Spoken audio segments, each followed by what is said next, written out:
Pernahkah kalian menerima sebuah pesanan ketika semua orang sudah tertidur? Sebuah pesanan yang seharusnya biasa saja. Makanan, minuman, satu alamat, dan satu pelanggan. Tapi bagaimana jika alamat yang tertera di aplikasi itu adalah rumah seseorang yang sudah meninggal? Dan bagaimana jika orang yang memesan makanan tersebut ternyata bukan manusia?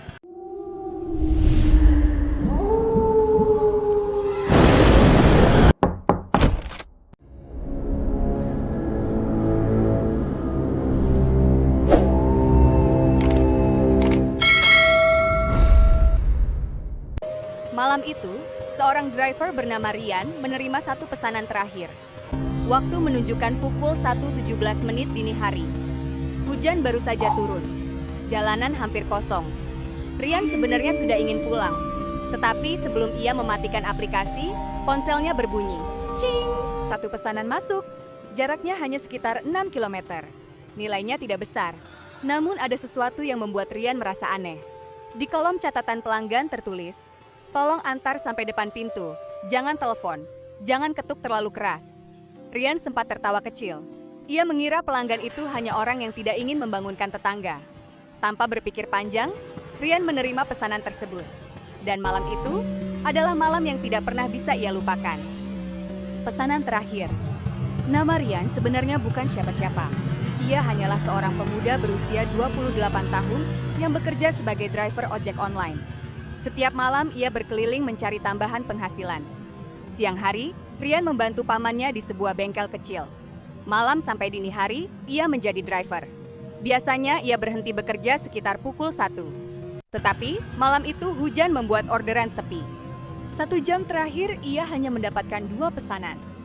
Karena itu, ketika sebuah order masuk pada pukul 1.17 menit, Ryan langsung menerimanya. Pesanan tersebut terdiri dari nasi goreng, mie goreng, 2 teh botol, dan 1 air mineral. Restorannya tidak terlalu jauh. Setelah makanan siap, Ryan melihat alamat tujuan. Gang Melati, Blok C. Ryan mengenal daerah tersebut. Atau setidaknya, ia merasa pernah mendengarnya. Ia membuka peta. Garis merah menunjukkan perjalanan sekitar 20 menit. Namun semakin jauh Ryan berkendara, semakin sepi jalan yang dilewatinya. Lampu toko mulai menghilang. Rumah-rumah semakin jarang. Dan akhirnya, jalan berubah menjadi gang kecil yang gelap. Ryan berhenti sebentar. Ia memeriksa kembali alamat. Gang Melati, nomor 27. Ia melanjutkan perjalanan. Nomor rumah 15, 19, 23, dan kemudian nomor 27. Ryan memperlambat motornya. Di depannya berdiri sebuah rumah tua. Cat temboknya sudah mengelupas. Pagar besinya berkarat. Halaman depannya dipenuhi rumput liar yang tinggi. Tapi ada satu hal yang membuat Ryan merasa sedikit lega. Lampu teras rumah itu menyala. Berarti ada orang, pikirnya. Ryan memarkir motor. Ia mengambil kantong makanan. Kemudian melihat ponselnya. Status pesanan menunjukkan, pesanan sedang menuju pelanggan. Ryan melangkah mendekat. Ia mengetuk pintu. Tok, tok. Tidak ada jawaban.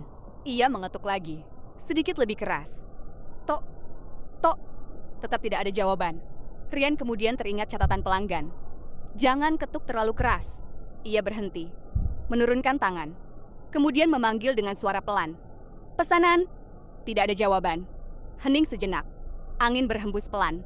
Lalu tiba-tiba, dari dalam rumah terdengar suara perempuan. Sangat pelan, berat, seakan-akan datang dari balik pintu yang tebal. Taruh saja di depan. Ryan terdiam. Matanya menatap pintu kayu tertutup itu. Baik, Bu. Ia menaruh kantong makanan di ambang pintu. Sebelum berbalik pergi, pandangannya tertuju pada sebuah benda kecil di sudut teras. Sebuah kamera CCTV. Tampak baru. Berkilau samar di terpa cahaya lampu teras. Ryan mengernyit. Aneh. Tapi ia tidak berpikir panjang. Kembali ke motor. Baru saja ia memasukkan ponsel ke saku. Cing! Pesanan selesai. Namun saat Ryan melihat layar, jantungnya berdetak sedikit lebih cepat. Status pembayaran belum masuk. Loh? Biasanya pembayaran langsung muncul. Ia mencoba membuka detail pelanggan. Nama pelanggan, Sari. Ryan tidak terlalu mempedulikannya. Ia menyalakan motor, Tetapi baru berjalan sekitar 50 meter, ponselnya kembali berbunyi. Ting! Pesan dari pelanggan. Mas, bisa kembali sebentar? Rian berhenti. Ia membalas. Ada apa, Bu? Tidak ada jawaban. Beberapa detik kemudian, muncul pesan baru. Makanannya kurang satu. Rian menatap layar. Ia memeriksa struk di dalam kantong. Pesanannya lengkap. Nasi goreng, mie goreng, 2 teh botol, 1 air mineral. Semua ada. Rian mengetik balasan. Pesanan sesuai struk, Bu. Mungkin ada yang tertinggal. Balasan muncul hampir seketika. Bukan makanan. Dada Rian terasa sesak seketika. Jari-jarinya gemetar pelan. Terus, apa yang kurang? Pesan terakhir muncul. Huruf-hurufnya tampak jelas, namun terasa dingin saat dibaca. Orangnya, Rian menatap layar. Keningnya berkerut. Ia mengira pelanggan sedang bercanda. Rian tidak membalas. Ia langsung memacu motornya pergi. Tetapi sepanjang perjalanan pulang, kalimat itu terus berputar di kepalanya. Orangnya kurang. Nama yang tidak seharusnya ada. Sekitar pukul 1.45 menit, Rian sampai di rumah. Ia memarkir motor dan masuk. Ibunya sudah tidur. Rian masuk kamar, mengganti pakaian, kemudian berbaring. Namun matanya tak terpejam. Pikirannya masih tertuju pada pesanan tadi. Ia kembali membuka aplikasi. Mungkin ada kesalahan sistem. Mungkin ada yang tertukar. Rian membuka riwayat order. Nama pelanggan masih terlihat jelas. Sari. Alamat, Gang Melati Blok C, nomor 27. Ia memperhatikan foto profil pelanggan. Tidak ada wajah. Hanya gambar bunga melati berwarna putih. Entah kenapa, Rian merasa pernah melihat alamat itu di suatu tempat. Ia mengambil ponsel lain, membuka pencarian, mengetik pelan, Gang Melati Blok C, nomor 27. Hasilnya sedikit. Namun, satu judul berita lama membuat napas Rian tertahan. Sebuah berita lokal. Tanggalnya, sekitar 4 tahun lalu. Perempuan ditemukan meninggal di rumahnya. Lokasi, Gang Melati Blok C. Rian menelan ludah. Jantungnya mulai berdetak kencang.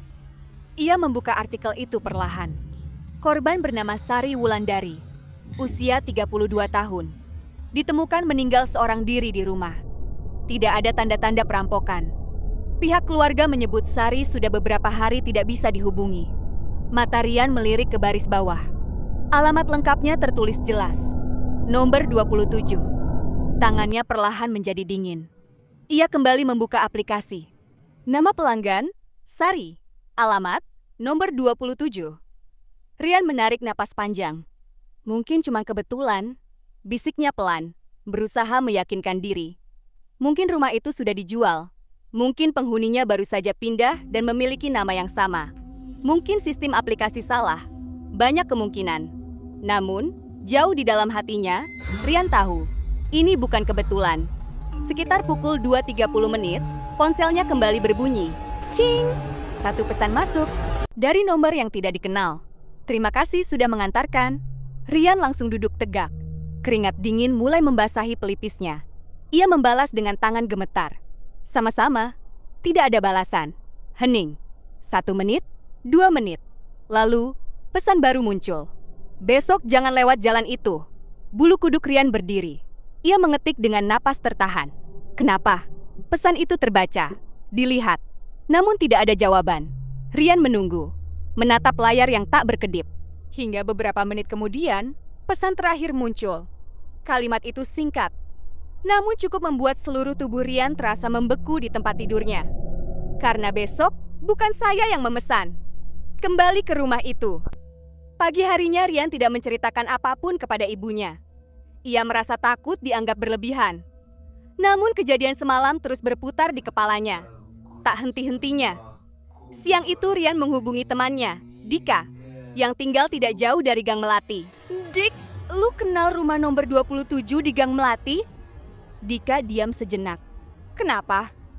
Tadi malam, gue antar makanan ke sana. Hening di seberang sambungan. Lu serius? Iya.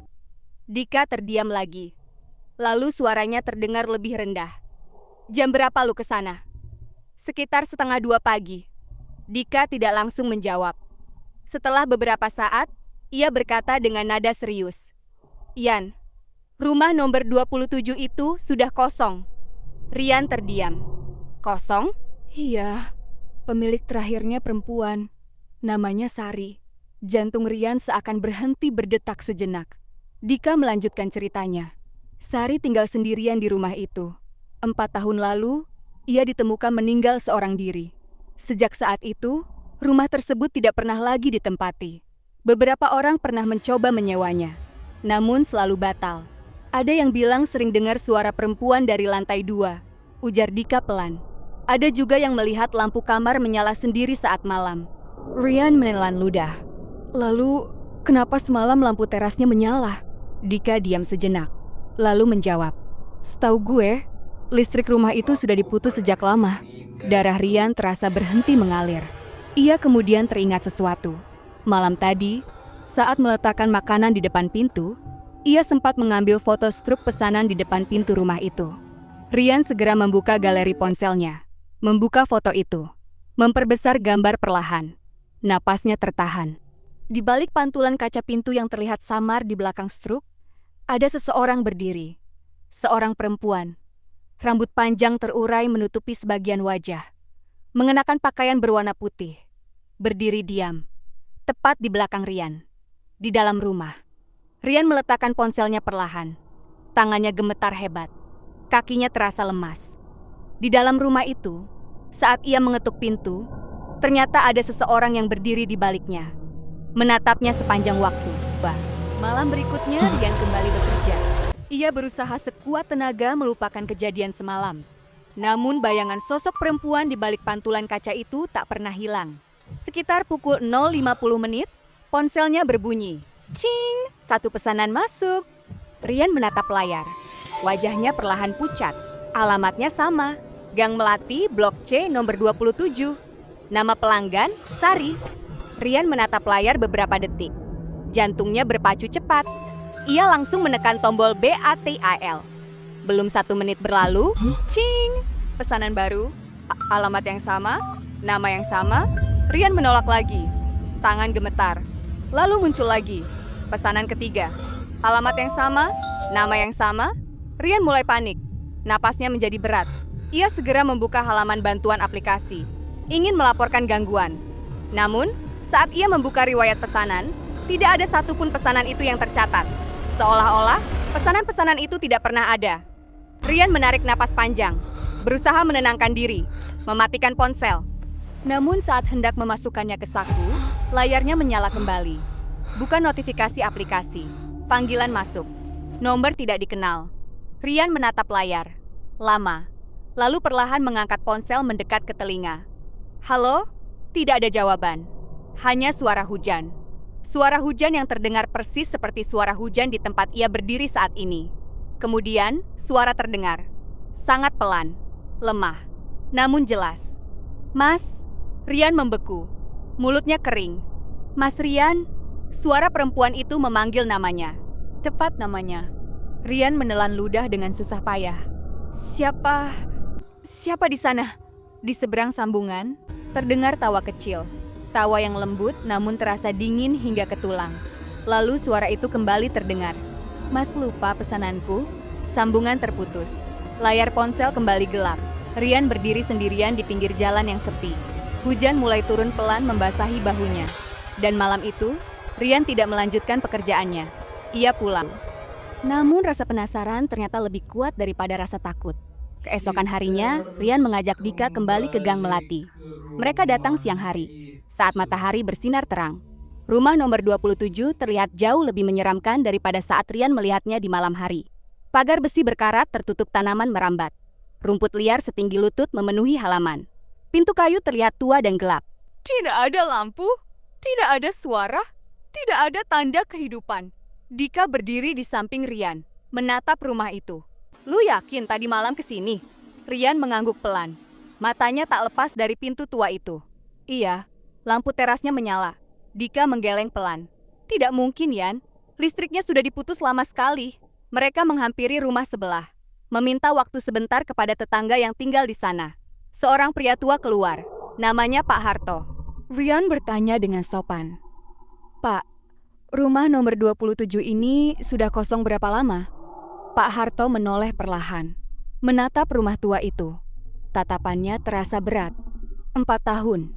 Lalu, apakah listrik rumah itu masih menyala, Pak? Pak Harto langsung menggeleng. Wajahnya serius. Sudah lama diputus. Sejak kejadian itu. Rian dan Dika saling berpandangan.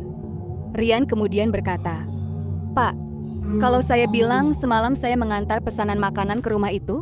Pak Harto tidak tertawa, tidak terkejut. Ia hanya diam, menatap Rian lekat-lekat, lama, hening yang mencekam. Lalu Pak Harto bertanya pelan, "Jam berapa?" "Sekitar jam 1 lewat, Pak." Pak Harto menarik napas panjang, mengembuskannya perlahan. Lalu berkata dengan suara berat, "Kalau begitu, jangan datang lagi." Rian mengerutkan dahi. "Kenapa, Pak?" Pak Harto akhirnya bercerita. Sesuatu yang tidak banyak diketahui orang. Sebelum meninggal, Sari memang sering memesan makanan lewat telepon. Pada malam terakhir hidupnya, ia juga memesan makanan. Pesanan itu diterima seorang driver. Namun driver itu mengaku datang, mengetuk pintu, tidak ada yang membuka. Ia pun pergi. Keesokan paginya, Sari ditemukan meninggal di dalam rumah. Sejak saat itu, suara Pak Harto menjadi semakin pelan. Beberapa driver mengaku menerima pesanan atas nama Sari, mengantar ke rumah itu. Tapi tidak pernah ada yang membuka pintu. Rian meneguk ludah. Lalu, apa yang terjadi pada mereka? Pak Harto menatap Rian. Matanya tampak sayu. Biasanya, mereka hanya mendapat 1 kali pesanan. Lalu tidak ada lagi. Ia berhenti sejenak, lalu melanjutkan. Kalau ada yang menerima pesanan kedua kalinya, berarti orang itu sudah dilihat. Rian merasakan bulu kuduknya berdiri. Dilihat? Pak Harto mengangguk pelan. Ya, dilihat dan dipilih. Rian kemudian teringat sesuatu. "Pak, rumah itu ada kamera CCTV di terasnya?" Pak Harto menunjuk tiang di sudut teras. "Ada, dipasang 4 tahun lalu, tapi sudah rusak. Sejak kejadian itu tidak pernah berfungsi lagi." Rian menatap kamera itu. Bentuknya sama persis dengan yang ia lihat malam pertama. Terlihat baru, menyala. Padahal menurut Pak Harto, kamera itu sudah rusak sejak 4 tahun lalu. Rekaman. Rian tidak bisa tidur malam itu. Pikirannya terus kembali kepada kamera di teras rumah nomor 27. Jika kamera itu rusak, bagaimana ia bisa melihatnya menyala malam itu? Dan jika kamera itu merekam, apa yang terekam di dalamnya? Keesokan harinya Rian mencari informasi. Siapa yang memasang kamera itu 4 tahun lalu? Setelah bertanya ke sana kemari, ia menemukan sebuah toko elektronik yang dulu mengerjakan pemasangan kamera di rumah Sari. Pemilik toko masih menyimpan rekaman lama dari kamera itu. Karena rekaman itu berisi kejadian malam sebelum Sari ditemukan meninggal, ia tidak berani menghapusnya. Dengan izin pemilik toko, Rian dan Dika duduk menonton rekaman itu. Pukul 1:11 malam, seorang driver berhenti di depan rumah, mengantar kantong makanan, mengetuk pintu. Tidak ada jawaban. Driver itu menunggu sebentar, lalu pergi. Pukul 1:17 menit, pintu rumah terbuka perlahan dari dalam. Rian menahan napas. Seorang perempuan berdiri di balik pintu, menjulurkan kepala sedikit keluar, menatap ke arah jalan yang sudah sepi. Tidak ada siapa-siapa. Driver itu sudah pergi. Perempuan itu tidak keluar, hanya berdiri diam di ambang pintu, menunggu. Menatap jalanan yang gelap. Lalu, gambar di layar tiba-tiba menjadi gelap. Kamera mati. Beberapa menit kemudian kamera menyala kembali. Saat gambar kembali terlihat, Rian menahan napas. Perempuan itu sudah berdiri di luar pagar, menghadap jalan, tepat menghadap ke arah kamera. Menunggu, sendirian, di tengah malam, di jalan yang kosong. Rian menatap wajah perempuan itu yang terlihat samar. Pucat, mata merah sembab. Menatap lurus ke depan, seakan menunggu seseorang yang tak kunjung datang. Pemilik toko memperbesar gambar. Perlahan wajah perempuan itu menjadi jelas. Rian mengenali wajah itu. Itu wajah yang sama dengan sosok yang terlihat di pantulan kaca pintu pada foto yang ia ambil malam pertama. Perempuan yang berdiri di belakangnya menatapnya sepanjang waktu. Dan ketika rekaman diputar beberapa detik lagi, Rian melihat sesuatu yang membuat darahnya terasa membeku di pembuluh. Perempuan itu berdiri diam di bawah lampu jalan. Cahaya lampu jatuh tepat di tubuhnya. Namun, di tanah di bawah kakinya, tidak ada bayangan. Terakhir, malam itu Rian mengambil keputusan. Ia harus tahu. Ia harus menyelesaikan semuanya. Ia tidak pergi bekerja. Ia hanya duduk, menatap ponselnya, menunggu. Pukul 1, tidak ada apa-apa. Pukul 1:10 menit, masih sepi. Pukul 1:16 menit, ponselnya berbunyi. Cing, satu pesanan masuk. Nama pelanggan tertulis lengkap. Sari Wulandari. Alamat, Gang Melati nomor 27. Pesanan, 1 nasi goreng. Rian menatap layar. Tangannya gemetar. Ia tidak menekan tombol terima. Namun pesan masuk berikutnya muncul di layar. Mas, tolong datang. Rian diam. Napasnya tertahan. Pesan kedua muncul. Saya belum selesai. Jari Rian bergerak perlahan. Mengetik pelan. Selesai apa? Balasan datang seketika. Seakan-akan orang yang menunggu di seberang sana sudah menunggu lama. Menyelesaikan pesanan terakhir. Lalu pesan ketiga muncul. Kalimat yang membuat seluruh tubuh Rian terasa dingin seketika. Karena malam itu saya menunggu sampai pagi. Rian menatap layar, memahami makna kalimat itu perlahan. Malam itu, 4 tahun lalu, Sari menunggu pesanan yang tak pernah selesai. Menunggu sampai pagi. Dan pagi itu, ia meninggal sendirian. Rian mengambil jaket. Mengambil 1 bungkus nasi goreng dari warung terdekat. Dan tanpa memberitahu siapapun, ia mengendarai motor menuju Gang Melatpan. DI depan pintu.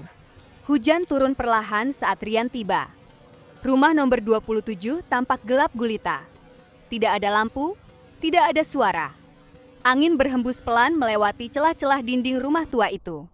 Rian turun dari motor, memegang kantong makanan erat-erat. Melangkah mendekat. Rumput layar menyentuh pergelangan kakinya yang terbuka. Dingin, basah. Ia berdiri di depan pintu kayu tua itu. Menarik napas dalam-dalam, lalu mengetuk. Tok, tok, tok. Hening. Rian membuka mulut. Suaranya terdengar berat dan bergetar. Saya sudah datang. Hening panjang. Hanya suara hujan yang terdengar. Lalu, suara terdengar dari dalam rumah. Sangat pelan. Seakan-akan berbisik tepat di balik pintu. Masuk. Perlahan, pintu kayu tua itu terbuka sendiri. Krek. Di dalam gelap pekat. Namun dari lantai 2, terlihat 1 lampu menyala redup. Cahaya kuning lemah yang menerangi tangga kayu tua. Rian melangkah masuk. Baru saja kakinya melangkah melewati ambang pintu, pintu di belakangnya tertutup sendiri dengan suara keras. Brak! Rian berbalik. Mencoba memutar gagang pintu. Terkunci. Tidak bisa dibuka. Dari atas tangga, suara perempuan kembali terdengar. Lembut. Menyedihkan. Naiklah. Pesanannya ada di atas. Rian menatap tangga kayu yang gelap. Satu persatu anak tangga tampak tua dan rapuh. Ia menarik napas panjang, lalu melangkah naik. 1 langkah, 2 langkah, 3 langkah. Suara kayu berderit pelan di bawah kakinya. Setiap langkah terasa berat. Seakan ada mata yang memperhatikan dari kegelapan di sekelilingnya. Saat sampai di lantai 2, ia melihat sebuah ruangan. Di tengah ruangan terdapat meja makan kayu tua. Di atas meja, 2 piring, 2 gelas, dan 1 kursi kosong di seberang meja.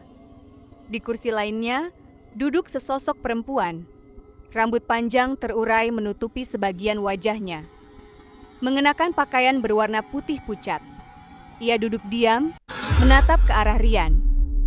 Rian berdiri terpaku di dekat tangga. Tidak berani melangkah lebih jauh. Perempuan itu berkata pelan. Suaranya terdengar berat dan sedih. Terima kasih, sudah datang. Rian menelan ludah.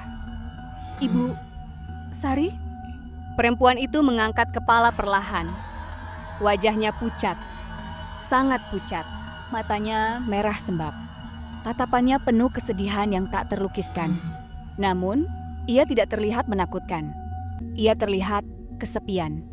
Ia menunjuk kursi kosong di seberangnya. Duduklah. Rian tidak bergerak. Apa yang ibu inginkan dari saya? Sari tersenyum samar. Senyum yang menyedihkan. Saya hanya ingin makan. Lalu pandangannya jatuh ke meja. Senyumnya perlahan hilang. Tapi, pesanan saya selalu kurang satu. Rian menatap meja. Menatap kursi kosong di depannya. Kurang apa? Sari menunjuk kursi kosong itu.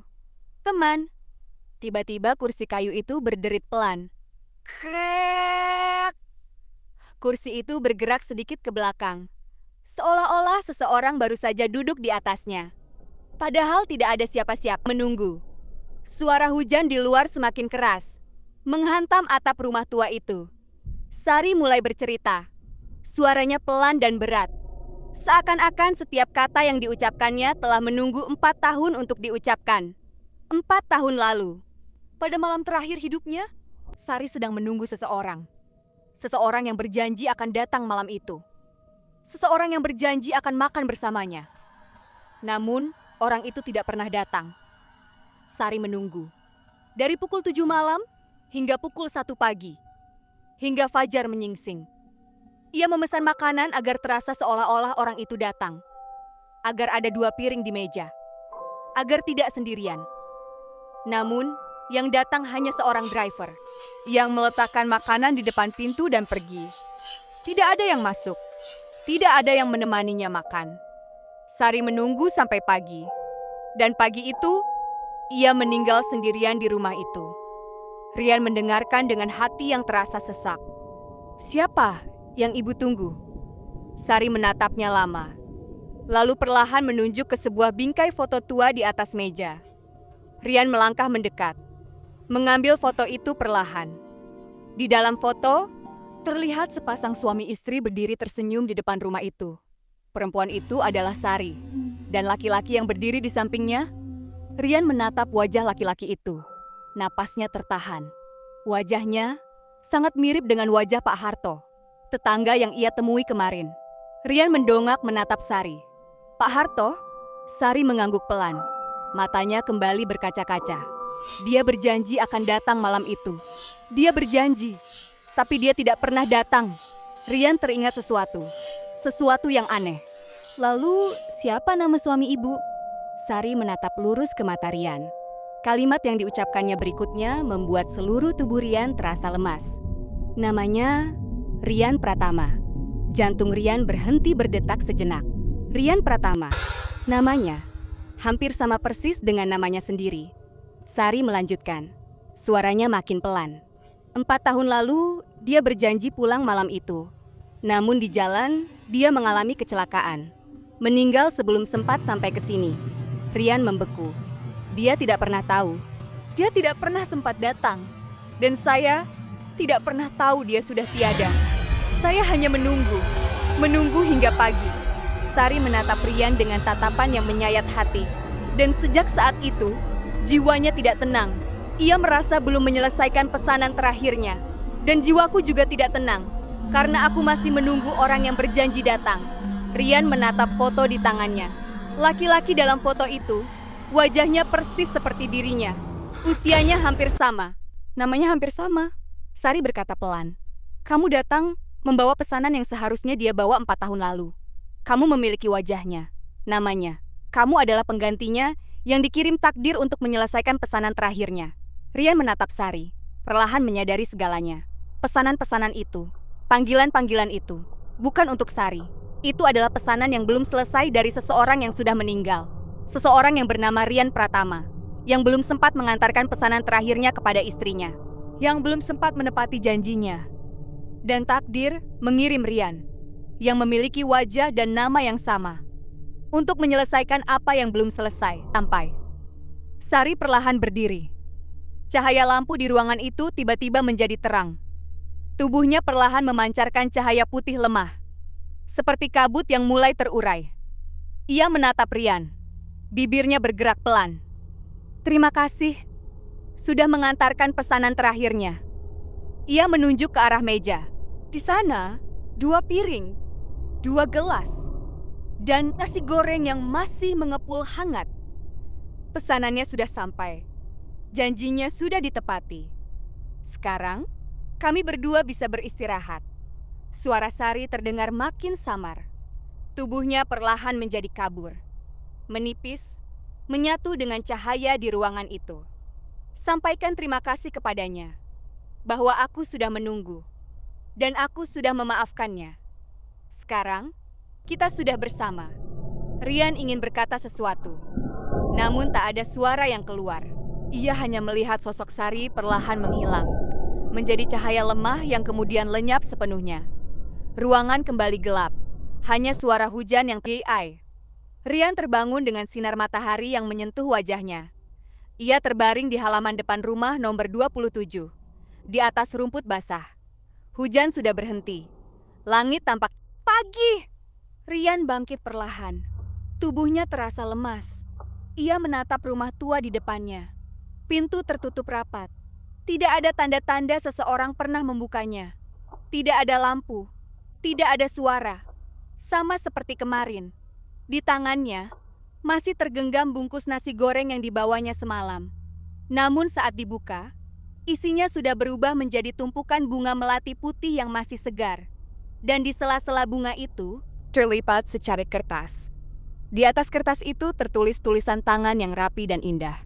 Terima kasih, pesanan sudah diterima, selamat tinggal, Sari. Rian tidak berkata apa-apa kepada Dika. Ia menyimpan kertas itu. Sehari itu, Rian tidak pernah lagi menerima pesanan atas nama Sari. Tidak ada pesanan misterius, tidak ada panggilan di tengah malam. Semua kembali seperti teman-teman. Kalau kalian berada di posisi Rian dan menerima sebuah pesanan pada pukul 1.17 menit malam dengan alamat rumah yang sudah kosong 4 tahun, apakah kalian akan mengambilnya?